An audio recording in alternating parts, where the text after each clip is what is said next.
इस समाचार के प्रायोजक हैं Monika bakery, 2/3 Kranti Kripalani Nagar, Annapurna main road, Maharashtra bank के सामने, इंदौर। इस न्यूज के प्रायोजक हैं दास बेकर्स, स्थान Shiv Shakti villa, plot number 87, scheme number 103, दुकान नंबर 2, केशरबाग ब्रिज के पास, इंदौर।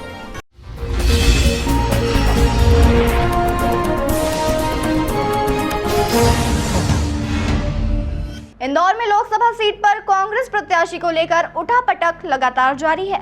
यहां से एक दावेदार विनोद कुमार द्विवेदी ने कांग्रेस पार्टी पर टिकट वितरण प्रणाली पर आरोप लगाया और कहा कि लोकसभा सीट पर हर बार शिक्षा माफियाओं और धन कुबेरों को टिकट दिया गया, जिनका कोई जनाधार नहीं था। 2024 के लिए पार्टी को इंदौर शहर के अन्य जमीनी कार्यकर्ताओं के नाम पर भी विचार करना चाहिए। इंदौर शहर के वरिष्ठ अधिवक्ता विनोद कुमार द्विवेदी ने आरोप लगाया कि कांग्रेस पार्टी ने इंदौर शहर में पिछले 35 वर्षों से लगातार लोकसभा का टिकट धन कुबेरों को दिया है, फिर भी लगातार कांग्रेस को हार का मुंह देखना पड़ा है।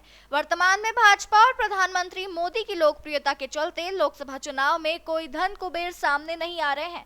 ऐसे में प्रदेश अध्यक्ष जीतू पटवारी का गृह क्षेत्र होने के बावजूद कोई तैयारी नहीं हुई है। पार्टी जमीनी कार्यकर्ताओं को छोड़कर लगातार धन कुबेरों की परिक्रमा पुनः प्रदेश कांग्रेस द्वारा की जा रही है, जिससे कांग्रेस में वर्षों से संघर्ष कर रहे जमीनी कार्यकर्ता हताश एवं निराश है। देखिए, मांग मैंने ये की है कि यहाँ से किसी जमीन से जुड़े कार्यकर्ता को टिकट दिया जाए।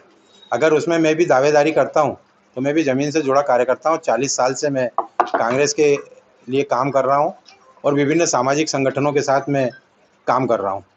तो मेरा ये कहना है कि जो भी टिकट हो किसी धन कुबेर को देने के बजाय आप ज़मीन से जुड़े किसी कार्यकर्ता को दो, जिससे कि वो उसके साथ लोग काम करें। और अगर धन कुबेर को देते हैं तो हम पिछले अनुभव हमारे जो दिख रहे हैं वो ये है कि वो लोग सत्ता के साथ चले जाते हैं या किसी डर से वो लोग दल छोड़ देते हैं। तो हम ऐसी प्रतिबद्धता को क्यों सलाम करें जो कि बाद में हमारे लिए विश्वसनीय नहीं हो। अगर आप लड़ते हैं तो किन मुद्दों पर लड़ेंगे? मैं युवाओं के लिए लड़ूंगा। 6,60,000 जो युवा हैं, जो पढ़ लिख गए हैं पर उनके हाथ में काम नहीं है, बेरोजगारी है उनके लिए। तो बेरोजगारी बहुत बड़ा मुद्दा है। मैं उनको कुटीर उद्योगों के साथ जोड़ना चाहूँगा।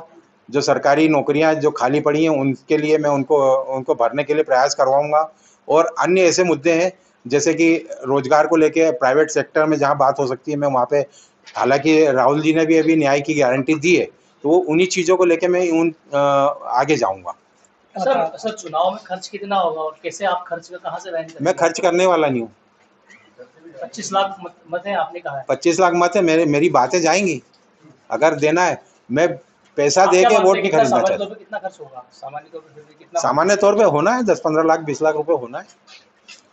जन सहयोग देंगे तो करूंगा, नहीं तो मैं मेरी बात मीडिया के माध्यम से दूसरे माध्यम से मैं डालूंगा। पार्टी मौका देती है तो कितना आश्वस्त है के लिए? अगर पार्टी आपको अवसर देती है कितना आश्वस्त है?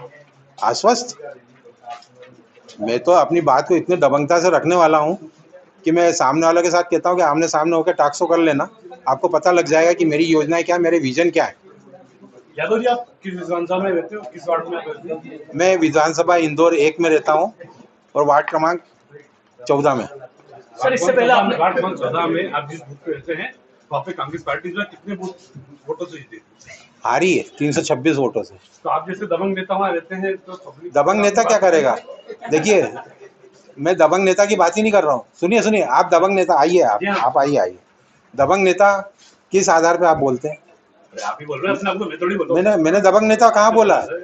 मैंने दबंग नेता कहाँ बोला? मैंने कहा कि जमीन से जुड़ा कार्यकर्ता हूँ और मैं अपनी बात को रख रहा हूँ। अगर आपको पसंद आए तो आप वोट दीजिएगा। मैंने दबंग और धन कुबेर वाली जो बात है वो मैं करना नहीं चाहता। मैं एक सामान्य कार्यकर्ता हूँ। मैं राजनीति को स्वच्छता के साथ ले जाना चाहता हूँ, जो प्रदूषण है उसको मुक्त करना चाहता हूँ। यहाँ पे पैसों से बात कर रहे हैं आप। अभी जो वर्तमान में सांसद है, आप एक बात बता दीजिए कि अभी जो एक कांड हुआ है क्या सहायता हुई है उसकी? आप वो कह रहे हैं कि सिंध प्रांत बनाई है, क्या आप सपोर्ट कर रहे हैं? अखंड भारत की आप बात कर रहे हैं और आप एक तरफ ये कह रहे हैं। मैं तो अपनी बात को रख रहा हूँ। अगर जनता को पसंद आए तो दे। और अगर जनता बेरोजगार है या बेरोजगारी की समस्या से जूझ रही है, मैं उसके लिए कुछ चीज़ प्रयास करना चाहता हूँ, तो क्या मैं गलत कर रहा हूँ? क्या मैं दबंग हूँ? मैं तो एक सुझाव दे रहा हूँ, एक माध्यम बन रहा हूँ। अगर आएंगे तो मैं स्वागत है उनका।